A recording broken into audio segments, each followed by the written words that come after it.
Pag-usapan po natin uric acid at gout at yung mga arthritis na naramdaman ng maraming kababayan natin. Ituturo natin yung pinakagamutan mismo. Anong gamot sa gout, ibibigay ko na. Tapos ano rin yung mga pagkaing babawasan, ano yung quote-unquote bad foods at good foods sa gout. Pag gout po, para masabi natin na may gout kayo, yan o, namamaga yung hinlalaki. So, para masabi may gout, kailangan may blood test. Yun ang basic. May blood test kayo ng uric acid. Pa-check nyo CBC, creatinine, pati uric acid. Pag mataas ang uric acid nyo, let's say very high, tapos may namamaga. So, mataas na uric acid, doon lang masasabi may gout. Namamaga yung hinlalaki, yung tuhod, o yung siko, yung kamay. Doon lang natin masasabi, gout yan. Pero kung sumasakit lang kamay mo, sumasakit lang tuhod mo, tapos wala ka namang uric acid, hindi natin sasabihin gout yun.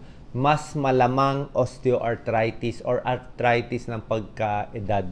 Yun ang mas common. Siguro 90% puro ganon. Itong gout, mas bihira to. Kaya bago nyo sundin yung bawal at pwede, check muna uric acid. Ha? Ayoko magkakamali kayo ng diagnosis. Diba? So, pag nakitang mataas ang uric acid at may gout talaga kayo, ito yung mga babawasan. Number 1, organ meat. Mataas to sa purine, mga laman loob. Okay, mga atay, bopis, diba? Puso, bituka. Yan ang pinakamataas. Mabilis umatake yung gout pag kumain ito. Red meat, lalo na sa karne, sa beef, sa baka. So, yung beef, mataas din ang purine niya. Purine nagiging uric acid. Pero, mas mababa siya kumpara sa laman loob. Pero, mas mataas pa rin siya. So, pag beef, konting bawas lang sa beef. More chicken, more pork ang pwede sa inyo. Okay, mas mataas siya. White bread naman, ang problema kasi sa white bread at white rice, pwede tumaas yung blood sugar. Pwede kayong magka-diabetes kung masyado marami. Pag nagka-diabetes, hindi rin maganda sa gout. Okay? Mas dadalas din yung atake sa gout kung may dagdag na diabetes ka. Katulad ng matatamis, sama na natin mga donuts, soft drinks, mga juice na matatamis, puro asukal, puro cake. Kung puro matatamis, prone ka rin sa diabetes, hindi rin maganda ang diabetes pagkasama ang gout. Alak, ito talaga nagpapataas ng uric acid.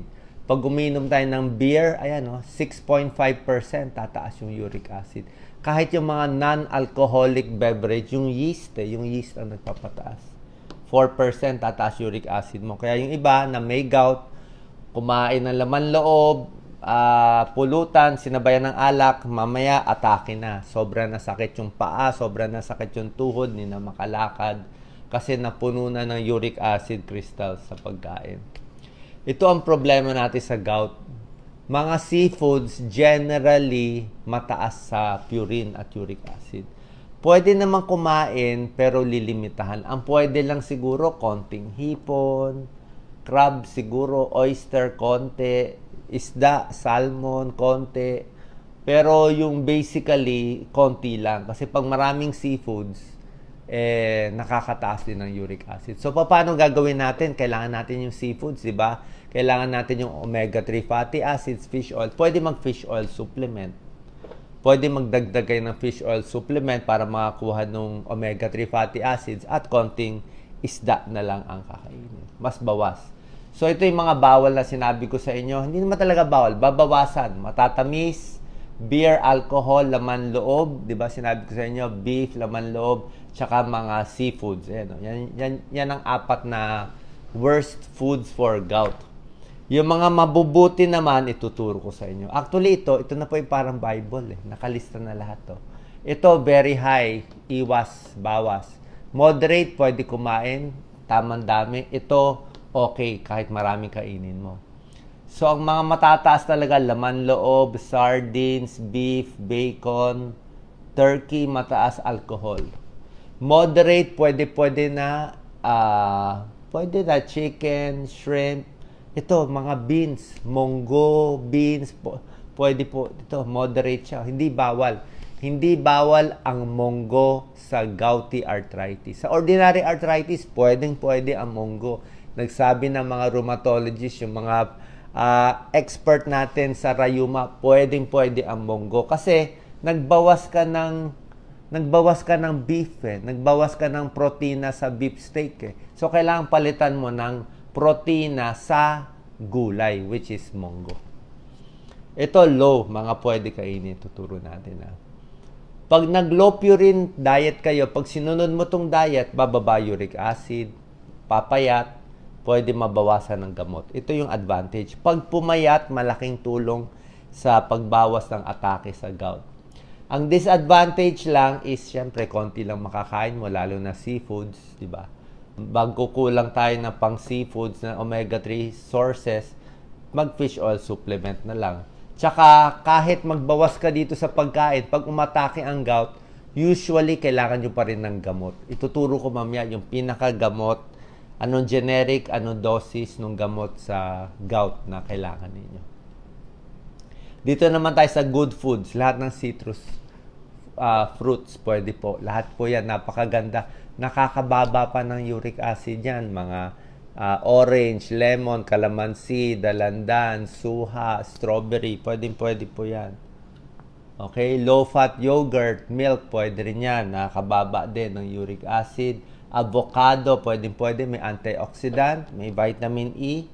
Basta gulay, prutas, maganda. Ito, cherry, mahal sa atin Pero meron siyang anthocyanin, ang ganda ng kulay.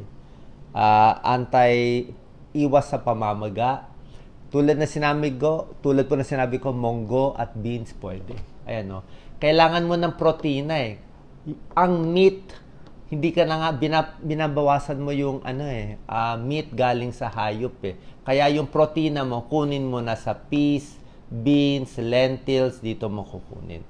Nakakabawas siya ng atake sa gout. Okay? Kung gusto niyang protina, lean meat, chicken, more chicken and pork, at mga broccoli, may rin yan, may protein din yan. Tubig. Pag may atake ng gout, kailangan maraming iinumin na tubig. 8 to 12 glasses. Sabi nga dito, kung kaya nyo ng 16 glasses, which is 4 liters a day. Ang limit ko sa dami ng pag-inom, lagi ko sinasabi, kung bata pa kayo, hanggang 16 glasses, 4 liters, yun ang pinakamadami. Huwag nyo nalalampasan. Kasi pag lumampas kayo, baka mag-hyponatremia, delikado. Pero kung may gout attack, siguro hanggang 12 glasses, 3 litro, kung abot ka ng 4 na litro, mas malalabas mo yung uric acid. Kape, maganda rin sa gout. May tulong din. Inom ng maraming tubig para mabawasan uric acid. Para siyang crystals High fiber is okay. Wheat bread, brown rice, vegetables. Maganda rin po yan. Pampapayat. Lose weight. Basta nagpapayat tayo, less atake sa gout. Bababa din yung uric acid nyo. Okay? Yan yung mga sinasabi kong Mongo beans, pwede, brown rice, at bananas, pwede rin. Ito po. Bibigay ko na yung gamutan Ito na yung pinakagamutan. Pag acute yung atake ng gout, talagang bagong atake, colchicine lang ang pwede. Pain reliever, konti, pero colchicine, siguro 1 tablet 3 times a day, hanggang 4 to 5 times a day, hanggang humupa yung atake. Pag hindi na siya umaatake, tapos mataas yung uric acid nyo, pwede na mag-maintain ng 2 gamot. Choose one. Allopurinol, ito yung lumang gamot. 100 mg once a day hanggang 300 mg once a day. Binibigay ito, nakakababa ng uric acid, nakakabawas ng atake sa gout. Okay ito sa 99% ng tao, kaya lang, ulitin ko, kaya lang, mura din siya, good din, kaya lang, may a few, siguro 1%, pwedeng magkaroon ng side effect. Sa konting tao, meron siyang serious side effect na magra-rashes, yung Steven Johnson. Pangit yun.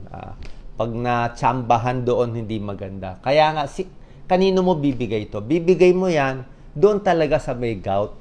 Sa talagang mataas yung uric acid, talagang namamaga na yung kamay niya, talagang naglalabas na yung mga bukol-bukol sa gout niya, kailangan na siya ma-maintain, pwede allopurinol, tsaka mura siya. Okay? Pag wala naman siyang side effect, okay naman siya ituloy-tuloy. Ngayon, kung takot tayo sa side effect, mabuti may bagong gamot, Febuxostat, Attenurex, ang brand name, Febuxostat, 40 milligrams or 80 milligrams once a day. Ito mas walang side effect siya. Mahal lang. Mas mahal lang siya. So, pwede ito i-maintain. Kaya lang, pag-maintain ito matagal. Ilang taon. Tapos, babantayan ang kidneys, creatinine, may blood test ka pa. May blood test ka pa ng liver enzymes. Babantayan yung liver mo, babantayan ng kidneys mo habang uminom ng allopurinol. Siguro, every 6 months, sinecheck. Tapos, depende sa taas ng uric acid, tinataas yung dosis. Okay? Kung di pa rin makontrol. Tapos, pag hindi nga makontrol, sabayan nyo ng pagkain. So, doble ang gamutan. May tableta ka na, ingatan mo pa yung pagkain mo, mas hindi aatake yung gout. Yun ang gusto natin. Okay? Sana po nakatulong ang video natin para hindi umatake ang gout. God bless po.